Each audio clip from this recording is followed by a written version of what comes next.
Welcome to the Blockbusters and Birdwalks podcast. I am the curator, Garrett Chaffin-Quiray. Today we have a conversation with a friend, Ed Rosa. That's me. Hi. My filmmaking partner and I have a YouTube channel, Toothless Richard Productions, where you can see a number of our short films.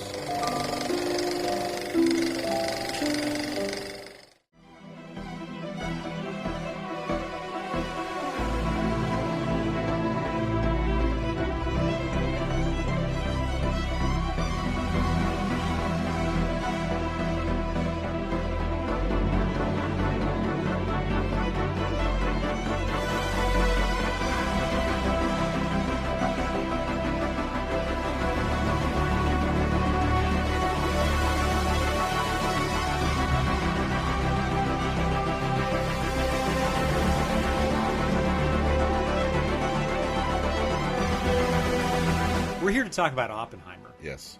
Let's just recognize that it was the Academy Award winner for the year 2023.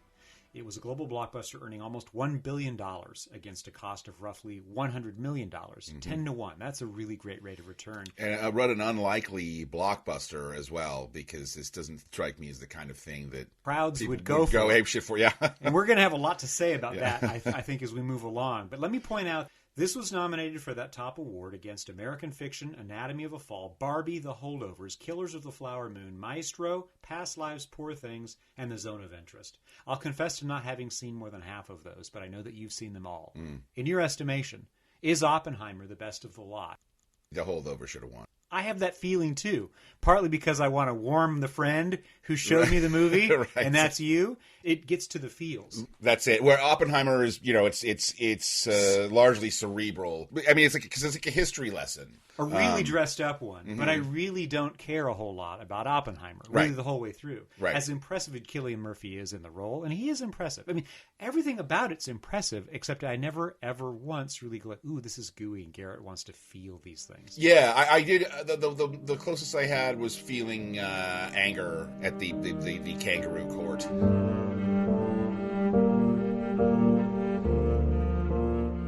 What I just said about Oppenheimer, that it's cold, technically kind of a perfect object, without feeling. I believe that's basically true of all of Christopher Nolan's movies. There's only a few gaps in my experience. I haven't seen The Following, for example. Yeah, I haven't seen that one. I think I've seen everything since, and I have the same reaction virtually every time. Wow, what a puzzle box. Right. Man, how did he carry that up? Why did you do it this way? Could it have been done simpler for similar impact? Do these questions matter? Is there something else afoot? Does Garrett not get it? Am I thick? But then in the end, I don't feel much for these people. Right.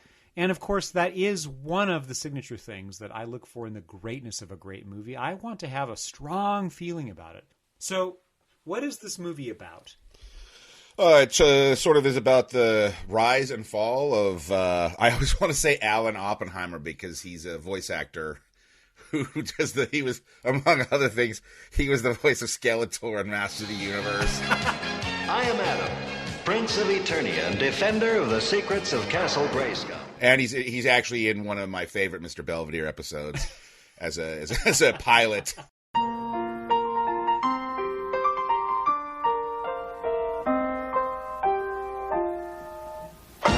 I certainly was aware of the Barbenheimer phenomenon, because that was a really big deal. Yeah, and that's weird. That was weird to me too, because those two movies are not really similar. Barbie is shorter, just as expensive, much more heartfelt. You get those feels, but also much less significant in what it's attempting to say, at least to this viewer.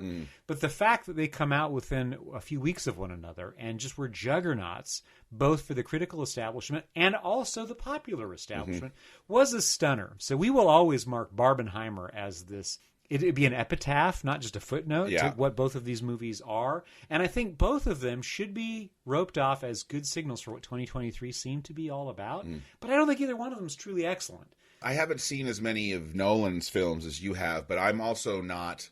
I'm not like super sold on him all the time. I do, of course, I like his Batman trilogy. And I like this quite a bit, but like I didn't see Inception or Tenet. I thought, what was Dunkirk? Yeah, I thought that was miserable. I think there's The Prestige and Memento.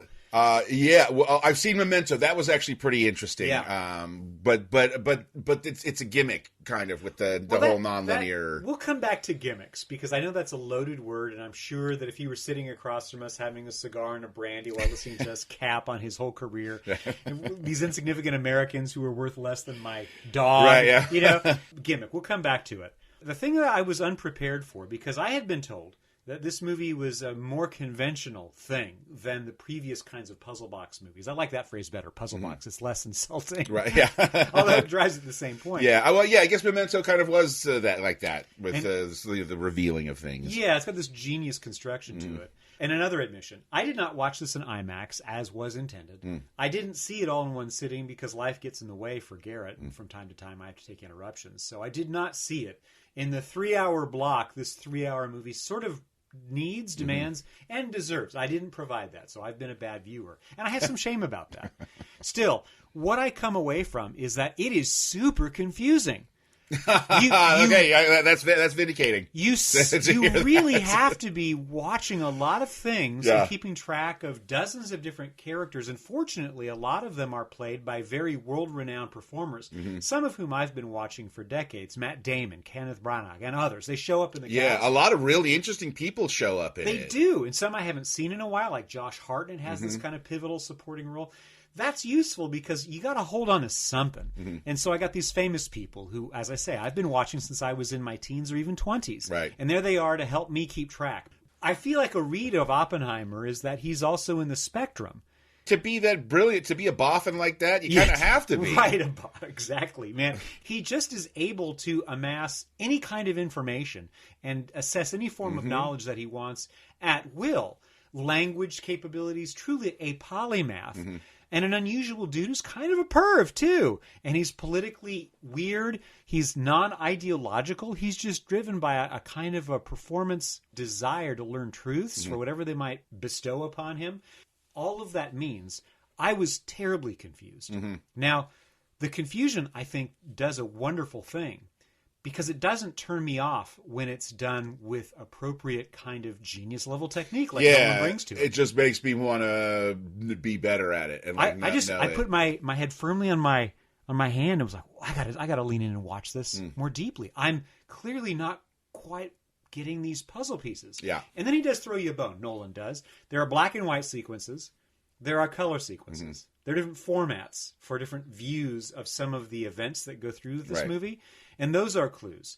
And also, the characters do age across the years as we're meant to know them. In the case of Oppenheimer, we meet him in the late 20s, and we drop off our visits with him, I think, in the early 60s. Yeah, the last time we see him is when he sort of is redeemed. And he's starting to close in on the finish of his life. So by that point, he's in his 60s, whereas we meet him as a collegian. So that's a big range for a single performer to inhabit. Fortunately, Cillian Murphy bears a striking resemblance to the actual world historic Oppenheimer man. Right. And also went through a very severe diet, which he was much heralded for having done, and became quite gaunt. And he starts out life as a ripped athlete-looking dude, and then he just works it all out from there. Well, these features, all of these confusing parts, and these various time posts, I didn't do a deep dive as I sometimes do in a movie to really define exactly the historical periods that we mow through, but I'm guessing there were 6 or 7 of them that we continue to juggle and refer to. But arguably, the black and white sequence, almost in its entirety, he's being brought low by a government leader who had once sponsored him but felt insulted by him. Which is one of the most confusing elements of the film, at least it was to me. Yeah. This was the 3rd time I've watched it, but you barely even see, like, the slight that causes Robert Downey Jr. It's an emotional cage match. Right. Yeah. Like, and they have to, like, they have to show it to you, like, again in flashback, and it just seems like really petty, but also it's just, I don't know, it was just kind of confusing because they don't really I don't recall the film making a big deal of it when it actually happens. Or if they even show it when it happens. And I believe it is based on some historical truths, I'm sure dressed up for dramatic intent, because, well, that's the point. We're watching a movie. We're not reading exact history, though this is drawn from a very exacting biography of Oppenheimer. This is Rear Admiral Louis Strauss. That's Robert Downey Jr. and his dreaded Rear Admiral. Right. Watch out for the rear. He's the one who goes after Oppenheimer in the post-war years when the Red Scare settles in and all of Oppenheimer's kind of lefty progressive communist associated, socialist associated friends and family members and blah, blah, blah all comes to light. So he becomes blackballed after he's been used to create the atomic bomb. That's the black and white sequence. The color sequences are all through the rest of his life. The 20s when he goes to Europe to earn his PhD, then when he's in parts of the East Coast dealing with government officials, then when he's in Southern California earning his first couple of academic appointments, then when he's traveling around meeting people. Finally, he goes to Los Alamos and builds the laboratory, which would bear that name, which would create the atomic bomb, and on from there. Some of the other characters also haunt these places, and they, as I say, have a big cast of people. Matt Damon's there. Emily Blunt plays Oppenheimer's wife, Kitty. Florence Pugh plays his lover, Gene Tatlock. Now, confusion. I think that I'm watching a movie about a nerd, and that's true. Right. But there comes a point when Florence Pugh is just topless, and he's naked sitting on a chair, and I assume they've just had the sex. Yeah. And I'm thinking, well, this is kind of jarring. Yeah. Yeah. I don't know where to put my eyes right. because there's nipples on both sides of the screen. Yeah, it was weird. It was kind of out of place to me. And something about that is a deliberate choice, obviously, because you've got to entice these performers to do this mutual thing. And I'm sure that on set they were probably trying to be game with one another. It is to denote that he was a bohemian before we really thought about that in some ways that we associate. I think I associate bohemianism with post-war people, especially in the 50s. Right. But, of course, there's a long trajectory of people who were loose with social mores, and he certainly is one of those. He took her as a lover, and she was a very advanced thinker, but also a person with some unusual ideation. Ultimately, it appears that she killed herself, and she is this outlet for his passions. Wait a minute, though. There's one shot in there that she may have been murdered. Right. And that was confusing, too. Right. Because then they don't go back to address it. So let me add to the confusion thing, and I want to present a couple of keys, at least keys that Garrett used to unlock doors to let me into the story of Oppenheimer, which is this episodic account of the man who is the father of the atomic bomb. One key is that Nolan is famous for lying to us, showing you things that may be true or not showing you the complete point of view and cutting it off and showing us something else later on. Relatively early in the movie, we get this fun little, is that really the man over there? When in fact, Oppenheimer is introduced through Louis Strauss to Albert Einstein. There is the great man, EMC squared. Right. Should be his t-shirt, right? He never did wear one for some reason. I don't understand what's wrong with him. They meet near this pond, and that initiates this slight because Strauss walks towards the two great men.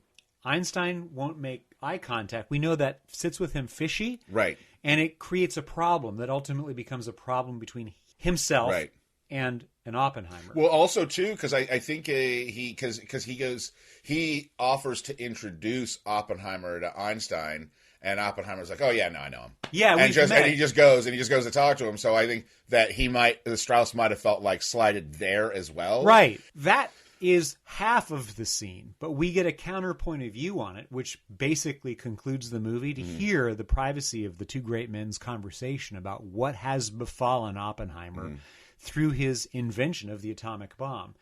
Nolan that's one of his gimmicks in the puzzle box of his movies, cutting off a scene at a critical point and sharing with us another view of that scene, but at a later point in the narrative, so that we're given information where if we'd been told that up front, it would change the color of what we're looking at and dealing with, and indeed it does.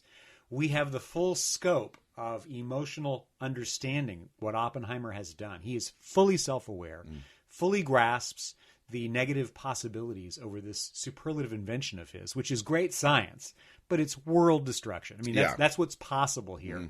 And the two great men notice this. That's an example, a key in the door to show how the technique of Nolan often works to break things into pieces and spread them out across the mural that he's creating called a movie. And because it's got all these gigantic, weird narrative choices, there is no conventional chronology. We're hopping back and forth. In fact, I tried to sketch this to some students. I drew a line and I said, point A is when something typically begins. Point Z is when it typically ends. And we proceed from A to Z and we don't break. Right. This movie doesn't do that. Yeah. And I started just going through my head, drawing arcs from point A goes to maybe point G, and then where in the movie do we go from there? And then I tried to go back, and suddenly I just got a whole big bunch of rainbows sitting on top of my line. Even the synopsis on Wikipedia is like this Had film to be ironed out. Right. This film is done like non-linear. So we're explaining it in a linear fashion. Whenever I approach that kind of an experience, and I've had several really great experiences with non-linear movies, non-classical style movies is the phrase, the dressed up version that I like, or experimental narrative if you like. When I meet them, I'm sometimes just irritated because it's just a gimmick. But then sometimes I'm turned on because like, this is so clearly intentional. I'm clearly being buried in all of this news that just keeps changing its position. I don't think I calmed down and felt like I understood all of the different areas this movie was going through in time, out of order, until probably minute 90. Right. And even then, it still piles on new stuff. It's still challenging. Well, yeah, even then, because I think it's around the halfway point where they actually test the bomb. Yeah. And then, like, the second half of the movie isn't even about that anymore, only them, like, talking about it. Right. And the ramifications of realizing, well, if you've got a bomb, you need a bigger bomb. This is lay people's term because I'm not a scientist. I don't get what's happening, and there's a complaint I'll come back to. But despite that fact, you kind of get the nest of all of these characters who number dozens deep. There are so many speaking parts. They're all wearing awesome clothes. Everything looks period correct. And fuck, Ed, they're smoking so many cigarettes. I wanted to light up. And I started watching this at a coffee shop with my headphones on. Give me a cigarette. Somebody here, please, unfiltered, just put it in my mouth and light it on fire. I wanted to do that so badly. That was, I know, right? Anytime, that's why movies are the best place for smoking. Right. There's no It damage. always looks cool. Yeah, it always looks cool. But I thought it was funny because I've heard that smoking a cigarette actually, your lungs become like highly irradiated because of the chemicals in there. So I just thought it was kind of funny that the guy making the atomic bomb, is just constantly like irradiating his lungs. And I think he died from cancer, presumptively from his lifelong smoking, but also radiation. They took a blast of Trinity right in his face. I know, like that. They're like, because what they detonated the bomb like 2 miles away from him, and then like there's after they test it, like it takes a few minutes, and then they get hit with like that shockwave. Yeah, and I'm like, how is that not just like a total blast of radiation? And how did you all not anticipate like that? Well, and I've subsequently read, and I have other researches before this movie ever happened. You know, the after effects of nuclear fission and fusion are quite intense and terrible to the environment. Right, yeah, I mean, that shit's still a roped-off zone in Ukraine because we can't go there. Right, it's too dangerous. Right. I mean... 3 Mile Island, you can't go there. It's too dangerous. Dick Powell killed John Wayne and himself and everybody else that filmed The Conqueror because they shipped in all of that irradiated sand from the nuclear testing ground.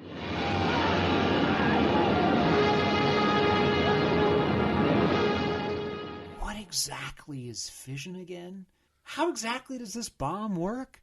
And there are some remarks about that, but there's no explanation. So I feel as if I left this movie being as ignorant of nuclear technology as when I sat down to watch it. And I assumed this was going to do a better job of kind of expressing these principles and why it is, as winningly happens as part of the movie, it could very well set off a chain reaction to destroy the entirety of known worlds. Worlds, plural. Right. It could destroy everything. It doesn't, but why is that? And why was that a worry?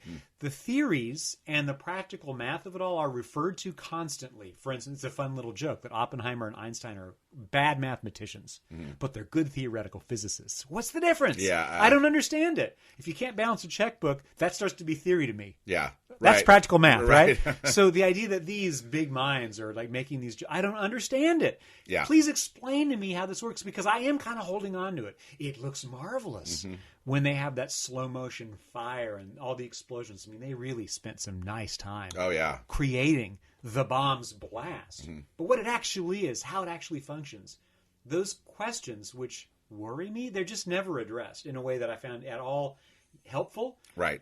And I assume that everybody else who saw this movie, who's not as mildly versed in the age of atomic energy, would also be like, I don't know, but we saw Florence's boobies and there were explosions. And wasn't he skinny? So that was like a problem to me, because there is a scene when Robert meets Kitty at a party, and we learn about Kitty that she's multiply divorced. She's getting ready to leave her academic husband who bores her, and she's making eyes at our boy, Robert. And she asks him to explain what quantum mechanics is. And I'm like, me too. Explain to me too. So it's clear that Nolan, translating the biography that this is based on, can write this dialogue so a numbskull like me can follow the connections. Because what he writes to explain quantum mechanics is that at a very, very small level of the material reality that all of us share, it's very small particles weighing almost nothing, moving constantly, which means we're mostly defined by a lot of empty space. Right. But we seem to have this possessive gravity that defines the me versus you. And then he puts his hand to her hand. And this is my hand touching your hand. But in fact, that's not really what's happening. And, I study that. Whoa! Right! That's great! Now tell me about the bomb again. How does it work? And it just never happens. So I found myself... One of the biggest concerns of my entire consciousness has been nuclear annihilation. Yeah, no, you grew up like in the 80s. Yeah, I mean, it was just constantly. You had Nick Myers, the day after. Oh, I know. The next year, you get Threads. I remember, like, as a kid, like, just being like, always thinking, like, all right, it'll take a half an hour for the bombs to get here. Is that enough time to bicycle home? Like, I remember going to a friend's birthday party.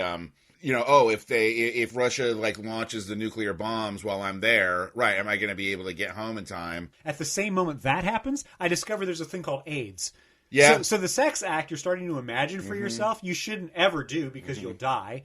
And if you did get to complete that sex act, there could just be a missile with your name on it dropping on your house. Right. So that's a background piece of this. And because Nolan is roughly our age, I think he's maybe slightly older than I am, and I'm slightly older than you. It's like he's got to be aware of all of this. Throw me a bone, man. Yeah. It's part of the reason why I want to see this so much. And then there's this question now that the SALT treaties have lapsed between Russia and the United States, that they're going to be able to do not below ground testing, which is what's been going on for a generation, but they can go back to above ground. Yeah, no, great. Yeah, I love that right now we're living in a world where all of these fears are Again, renewed. I know, it's so great. It was so miserable not worrying for a while that we were going to be in a nuclear, that we were going to end up like Threads. People that made this movie such a hit are not people who are our age, and they went to the show because Barbie probably got them in the door. If not things that were also in theaters at the time which were popular, like Guardians of the Galaxy 3 and Mission Impossible Dead Reckoning Part 1. Which was awesome. I mean, these are good things to kind of get you in the door and get you back in the mood. And this is 3 years after most of us were like, I can't go to the movies because now it's air AIDS. Right, yeah, right. I mean, COVID ruined a lot. And yet people who would be seeing this movie wouldn't necessarily have much of a regard for historical events before their lifetimes. Most of us don't. That's kind of what blew my mind. Well, yeah, I mean, I do, but like I'm not exactly an everyday person. Right. So were people just going to see it just to be like, yeah, I did the Barbenheimer thing? Like that's what I've been thinking about. Because so people really cared? Right. What is it a person gets from this movie? What is the value? What's the pleasure, right? Yeah. And I suppose part of it is you are rubbing elbows, metaphorically, with these smarty pants people like Oppenheimer, and maybe that smarty pants designates you as a co-smarty pants. You also get it. The scattering of nudity is something, but across a 3-hour movie... Yeah, there's like 2 scenes, and they're not even that long. And it's not really, to excuse the word, it's not titillating, but it's... Boffenheimer, that's what they should have called him, because he's a boffin. Ah, good.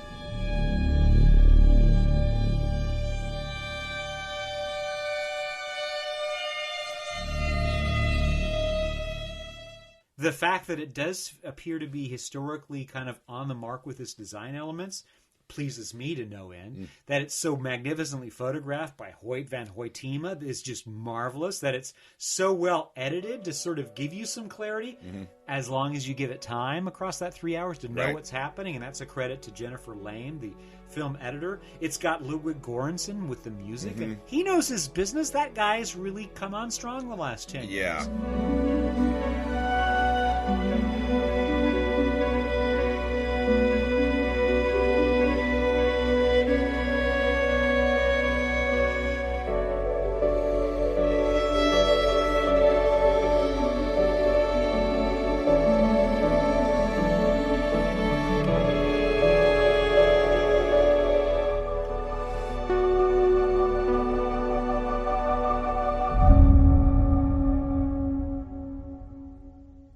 I just find myself feeling querulous, that's a good word, about this movie. It's so financially successful, and I like that when an important movie is financially successful. Why is it important? Well, it won the top award, at least in America. It won like 7 awards or something, didn't it? Or a handful. Directing, actor supporting, actor leading, cinematography, editing, and original soundtrack score. Okay, yeah. It cleaned up. And because I'm an American, it is valuable to be commercially successful. And because I'm me, it is valuable to have heart. This movie hits 2 of those 3 things, but arguably a lot of people found that it had heart. I don't know exactly where it does or how it connected with people in that way. And it doesn't have aliens. Its special effects are really subdued. Yeah. While I think it does have a measure of CGI, there was a lot of effort in the promotion of this movie to explain that most everything we see is practical. Mm-hmm. All of the explosions were just filming at high speeds, explosions, and slowing them way down so we could be as excited by these firelight things as the characters inside of the movie are. A different thing that occurred to me, and the setup, of course, is there's testing at Trinity, the first bomb. Right. They don't really know exactly what's going to happen. Mm-hmm. And so they have this perimeter that they're trying to maintain to avoid the blast zone and all of that. And our guy Oppenheimer is in what amounts to a bomb shelter with his welder's glasses looking through a peephole. There's this fundamental excitement that he and the dozens and dozens, if not hundreds, of staffers around him who have been working on this project in the New Mexican desert for a couple of years, the anticipation of the fire, it's not unlike when I was 5 or 6 years old and Grandpa would make a fire. And you just, you put your finger right on your belly button and you get too close to it so it kind of hurts your skin or something coming out. But you won't move, and it's so fascinating. It's a fundamental human characteristic, which is, I think, something that most all of us share. Another little key, maybe a final key, and it's back to that earlier point about autism spectrum and what that is, whether that's accurate. People of extraordinary capability, whether we call that genius or brilliance, however we want to characterize it, they're not like other people. Right. Because they definitionally are outside of the box that everybody else is restricted to. That's their greatness. It can be used destructively or creatively, but that's the truth of it all. People who are autistic are similarly outside of the box of typical behaviors. They are neuroatypical. And that neuroatypical capacity opens up in them the ability to see and do things that people inside of the typical box can't imagine and don't want because of the distinction, definitionally, in who they are. I don't know that Oppenheimer was an autistic person, but I think that the movie about him is autistic. I don't know that Christopher Nolan is autistic or sensitive to it or cares, but I feel as if the movie suggests that point of view. Why am I saying this, and why is that an important key?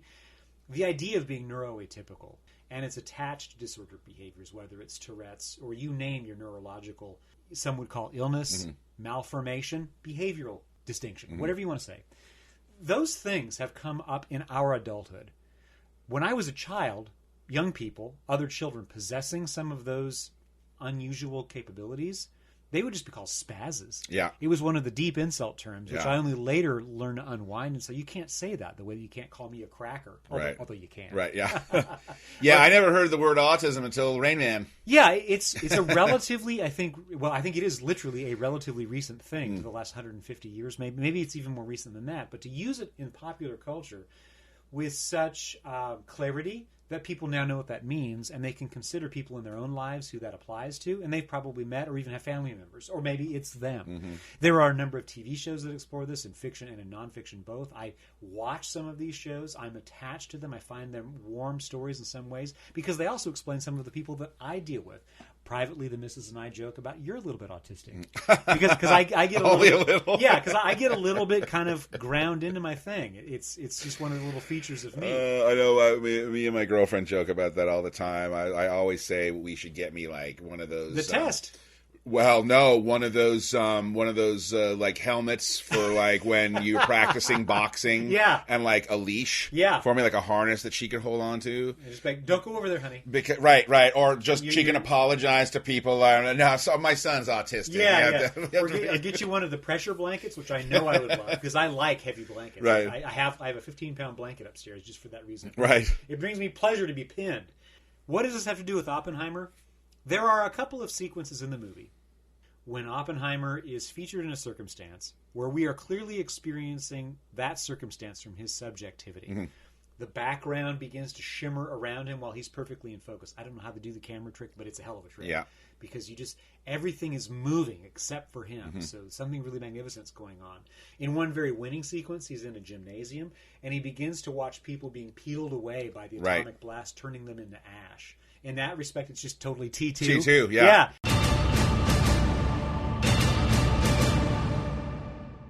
And he's being rendered as somebody who can't concentrate on the noises around him. He regularly kind of subdues the conversation that he's supposed to be listening to and doesn't listen at all. We hear silence or Goranson's score working on us in some way. And what we see is fucking weird. Yeah. And that strikes me as exactly how somebody in the autism spectrum of disordered behaviors views a world that is sometimes hostile to your sensory demands. That it looks overwhelming. It sounds overwhelming. Yeah. So you can find ways to just box yourself into something that you can control. Or sometimes you are overwhelmed by the alternatives that you see nobody else does. The whole movie is a metaphor for and an allegory of neuroatypical behavior as expressed through this man's creation of a group of people that made a bomb. His brilliance is seeing connections the rest of us don't. And that's been applied to us through what this movie is offering as entertainment. And why that entertained people, I cannot tell you. Yeah. This is Blockbusters and Birdwalks, a conversation between Garrett Chaffin-Quiray and Ed Rosa.